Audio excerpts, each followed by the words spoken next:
اگر ماں باپ ظلم کریں، بیوی کو گالی دینا، بیٹے کو شریعت کا طعنہ، کہنا جو بیوی کرے گی ہماری مرضی سے کرے گی، بیٹا 9 سال سے جاب کر رہا ہے۔ ارے بھائی ماں باپ کا بہت حق ہے یار، ان کے ساتھ اچھے اچھے رہا کرو، بس ان کی پاؤں دباؤ، خدمت لو۔ رہا مسئلہ بیوی پہ زیادتی کر رہے ہیں تو بیوی کو الگ رکھ لو بھائی، ایسی صورت میں، سمجھ رہے ہو؟ گھر میں اگر معاملہ خراب ہو رہا ہے، پھڈے کوشش تو کرو، جوائنٹ فیملی کے جو برکتیں ہیں وہ اکیلے رہ کے حاصل نہیں ہوتی، لیکن اگر پھڈے بازی ہو رہی ہے تو پھر الگ کر لو، سمجھ رہے ہو؟ لوگ کہتے ہیں ابا تانے دیں گے، کوئی کچھ مسئلہ نہیں ہے، دینے تو تانے، وہ بعد میں بھی تانے ہی دیں گے، جب پھڈے ہوں گے نا اور جب طلاقیں ہوں گی وہ پھر بھی تانے ہی ہوں گے۔ تو یہ نیچرل لائف ہے، شادی کے بعد علیحدہ ہونا، سمجھ رہے ہو؟ اگر شادی کے بعد لوگ الگ نہ ہوتے تو جہاں آدم علیہ السلام اور اماں ہوا تھے، آج ہم وہیں ٹکے ہوئے ہوتے سارے کے سارے، ایسے کنجسٹڈ، بالکل چپک چپک کے رہ رہے ہوتے ایک ساتھ۔ کیا خیال ہے بھائی؟ ان کے بچے ہوتے گئے، شادیاں ہوتی گئیں، چین بھی آباد ہو گیا، امریکہ آباد ہو گیا، برطانیہ آباد ہو گیا، پاکستان، انڈیا، یہ پوری دنیا اسی طرح تو آباد ہوئی ہے۔ شادی ہوئے پتلی گلی سے نکلو، یہ تو نیچرل ہے، سمجھ رہے کہ نہیں سمجھ رہے؟ یہ نیچرل ہے، اس میں ماں باپ کو زبردستی نہیں کرنی چاہیے کہ نہیں ادھر ہی رہے گا، ادھر ہی رہے گا، تو نہیں تو پہلے سے یہ امیدیں بہوؤں سے لگاؤ ہی نہیں، اس زمانے میں درد سر کے علاوہ کچھ بھی حاصل نہیں ہوگا۔ آج کل عورتوں کو کہاں خدمت سکھائی جاتی ہے؟ باپ کی نہیں کر رہی، وہ سسر کی کریں گی؟ ارے کہیں خدمت کا چیپٹر ہے ہی نہیں، نہ اسکول میں کوئی خدمت کا چیپٹر ہے۔ فزکس کی کسی کتاب میں لکھا ہوا ہے کہ ابا کی خدمت کرو گی تو یہ اس کا یہ فارمولا ہے، لکھا ہوا ہے کہیں؟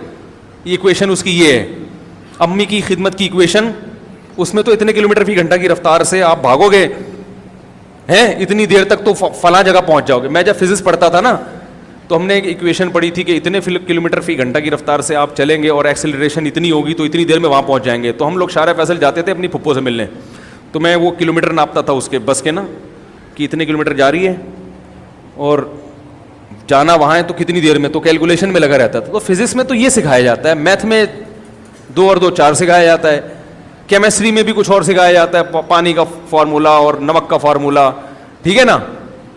اس میں کوئی چیپٹر خدمت کو، بہوؤں سے خدمت لینے کا تصور اس زمانے میں ساس بھی نکال دے اور سسر بھی۔ یہ بہویں بڑی جدید زمانے کی بہویں ہیں، آپ اپنے زمانے پر ان کو قیاس مت کرو۔ بڑی نالائق ہوتی ہیں بہویں جو ساس سسر کی خدمت نہیں کرتی، میں ان کو اپریشیٹ نہیں کر رہا، لیکن یہ گراؤنڈ ریئلٹی ہے، وہ نہیں کریں گی۔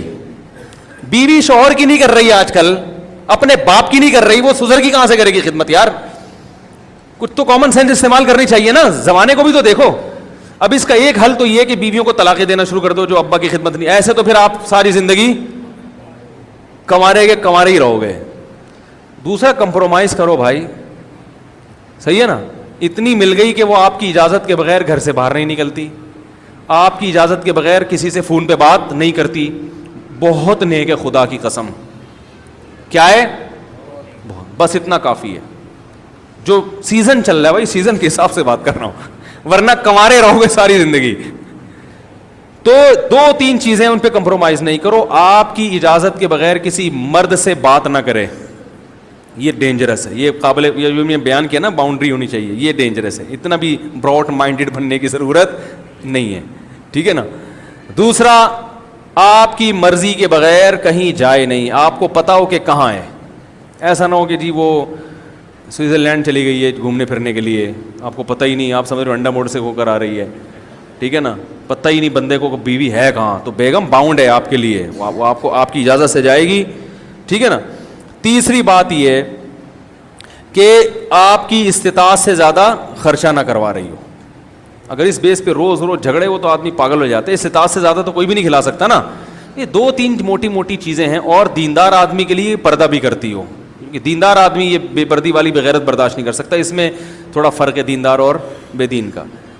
تو اور نماز، ہماری رائے میں نماز پہ بھی ہم کمپرومائز، نماز بے نمازی نہیں چلے گا بھائی ہمارے سے، نماز پڑھنی ہے، پردہ کرنا ہے، شوہر کی اجازت کے بغیر گھر سے باہر نہیں نکلنا۔ 3 چیزیں کر رہی ہے، بہت اچھی نیک بیوی مل گئی، بس گزارا چلاؤ اس کے ساتھ۔ ابا اماں کی خدمت کرنی چاہیے، نہیں کر رہی آپ خدمت کر لو ابا، ہاں برا بلا نہ کہتی ہو، ایسا نہ ہو کہ ابا کو جا کے سنا رہی ہو، اماں کو جا کے صلواتیں یہ غلط ہے۔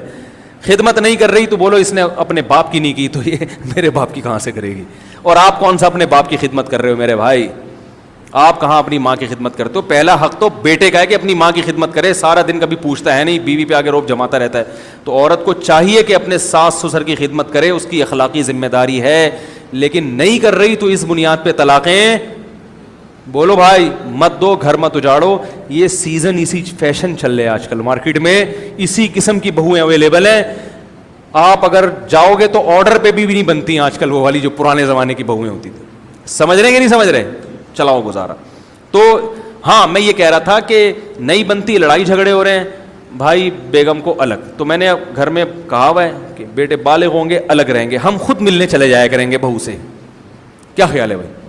ہم خود ملنے چلے جائیں گے بہو سے بھی, بیٹے سے بھی. بھائی ہم آ گئے, تمہاری مرضی, پاؤں دبا دو, سر دبا دو, سر پہ مالش کر لو, ثواب ملے گا. نہیں کرتے بھاڑ میں جاؤ, ایسی کی تیسی. ٹینشن لینے کا نہیں ہے. لوگوں نے ٹینشن لی ہوئی ہے یار, بیٹا خدمت نہیں کر رہا, بہو پوچھتی نہیں ہے. او بھائی, آج کل اللہ کا خوف کہاں ہے؟ اور ٹینشنوں کے دنیا میں کم بکھیڑے ہیں. کر رہا ہے بھائی, ثواب ملے گا. نہیں کر رہا تو بھائی ہم اپنے پاؤں پہ کھڑے ہیں, اللہ کسی کا محتاج نہ بنائے ہمیں. صحیح ہے نا؟ تو زیادہ اپنے بچوں سے توقعات وابستہ اس زمانے میں, اگر میں 100 سال پہلے بیان کر رہا ہوتا تو پھر میرا اسٹائل کچھ اور ہوتا. جو بچہ پاؤں نہ دبائے چماٹ مارو اس کو, ہینڈر لے کے دھنائی لگاؤ اس کو. لیکن چینج ہو گیا زمانہ, کیونکہ اس یونیورسٹیوں میں, اسکولوں میں دین نہیں ہے, تربیت نہیں ہے, تو بیڑا غرق کر دیا ہمارے کلچر کا. تو اب یا تو یہ کہ آپ جو ہے نا وہ سارے رشتے توڑ دو, یہ تو ممکن نہیں ہے بھائی. تو پھر جہاں تک کمپرومائز کر سکتے ہو کرو, لوگوں سے زیادہ امیدیں مت لگاؤ. میرا اصول ہے, مجھ سے جب کوئی قرضہ مانگنے آتا ہے تو میں دیکھتا ہوں کہ اگر یہ قرضہ لے کے پی گیا تو میں برداشت کر سکوں گا. اگر میں سمجھتا ہوں کہ یہ قرضہ واپس نہیں کرے تو میں برداشت کر سکتا ہوں, تو میں اس کو قرضہ دیتا ہوں, ورنہ نہیں دیتا. کیونکہ پھر پی گیا تو ٹینشن, کیونکہ اکثر تو پیتے ہی ہیں, پی گیا تو ٹینشن نہیں ہے. ورنہ ٹینشن, یار پیسے کھا کے بیٹھا ہوا ہے, دے نہیں رہا, پیسے کھا کے. او بھائی, اس پیسے ملنے سے آپ کو اتنے فائدے نہیں ہیں جو اس ٹینشن سے آپ کا دماغ خراب ہو رہا ہے نا, اور صحت برباد ہو رہی ہے, یہ زیادہ عذاب ہے. تو ٹینشن پالنی ہے ہی نہیں. اکثر لوگوں کے حالات اور ان کی ہسٹری چیک کرو تو انہوں نے ٹینشنیں خود سے پالی ہوئی ہیں. ایک آدمی کہہ رہا ہے میں نے اپنے بچے کو اتنا پڑھایا, اتنا لکھایا, اتنی تربیت کی, کم بخت کیا نکلا. رو رہے ہیں بیٹھ کے میرے سامنے, رو رہے ہیں آنسوؤں سے. میں نے کہا فالٹ آپ کا ہے, یہ جو رو رہے ہو نا, یہ فالٹ کس کا ہے؟ میں نے کہا آپ کے ذمہ تھا تربیت کی کوشش, ہدایت دینا آپ کے ہاتھ میں نہیں ہے. نوح علیہ السلام کا بیٹا کافر ہو کے نکلا ہے. 950 سال جس پیغمبر نے تبلیغ کی ہے, ان کا بیٹا مسلمان نہیں ہوا. کافر تو تانا دیتے ہوں گے نا اپنے بیٹے کو, تو دیکھو ہمیں تبلیغ کر رہے ہو. اللہ کے پیغمبر 950 سال اپنے بیٹے کو نہیں سمجھا سکے. ہم اور آپ کون ہوتے ہیں سمجھانے والے بھائی؟ ہماری ذمہ داری ہے تربیت کی اچھے سے کوشش. امیدیں مت لگاؤ اولادوں سے کہ یہ یوں کرے گی, یوں کرے گی. بس دعا مانگو, اللہ اس کو انسان کا بچہ بنا دے. یا اللہ تیری بڑی مہربانی ہوگی, اس کو انسان کا بچہ بنا دے. اور آہستہ سے بولا کرو, نہیں بھی بنا تو برداشت کر لوں گا. اپنے آپ کو یوں سمجھایا کرو کہ بن گیا تو ٹھیک ہے, غریبی ہے. تو زیادہ توقعات دوسروں سے نہ لگائیں, نہ دوستوں سے کہ مشکل میں یہ میرے کام آئے گا. نہ نہ نہ نہیں آئے گا. ہمارے ایک دوست نے بتایا کہ میرا بڑا جگری دوست, میرا کہیں پھڈا ہو گیا, میں جب پٹنا شروع ہوا تو میں نے پیچھے مڑ کے دیکھا تو وہ بچپن کا دوست مارکیٹ سے شارٹ. یہ دوست آپ کے کام جب تک آئے گا جب تک آپ کوٹ رہے ہیں اگلے والے کو. جہاں آپ پٹنا شروع ہوئے تو تھوڑا سا بےغیرت ہوگا تو بھاگے گا, بہت بڑا بےغیرت ہوگا تو کوٹنے میں ان کے ساتھ شریک ہو جائے گا. حقیقت بتا رہا ہوں, کہے گا سیزن دیکھ کے چلے گا نا. وہ کہہ رہا ہے اگر میں بھاگا تو پکڑا بھی جا سکتا ہوں. تو وہ کیا کرے گا, بولے گا ابھی انہی کے ساتھ مل کے دھنائی. ایسا ہو رہا ہے آج کل. تو نہ دوستوں سے امیدیں لگاؤ, نہ رشتہ داروں سے زیادہ امیدیں لگاؤ کہ میرے فلاں موقع پہ میرا چاچا میرے کام آئے گا, میرا ماموں میرے کام آئے گا, میرا بھائی میرے کام آئے گا, میری ممانی میرے کام آئے گی. کوئی بھی کام نہیں آئے گا. خوش وہی آدمی ہو سکتا ہے جو صرف اللہ پہ اعتماد کرے, اپنا الو سیدھا رکھے. بھائی میں کسی پہ نہ ظلم کروں گا, میں سب کے ساتھ اچھا سلوک کرتا رہوں گا. کسی نے کرنا ہے ثواب کے لیے کرے, نہیں کرنا ہے تو نہ کرے, ٹھیک ہے نا. تو اس لیے سکون کا نسخہ کیا ہے, کسی سے کوئی لالچ اور طمع مت رکھو. کبھی بھی نہ سوچو کہ یہ میرے مشکل میں کام آئے گا. اپنا حق ادا کرتے رہو. دوسروں کی مشکلات میں انسان کام بھی آئے, اللہ کے لیے, ریٹرن کے لیے نہیں. آپ رشتہ داروں سے اچھا سلوک اس لیے نہ کریں کہ جب آپ کو مصیبت آئے گی تو وہ بھی کریں گے, یہ مسئلہ خراب ہو جائے گا, اس سے رشتہ داری ٹوٹے گی جڑے گی نہیں.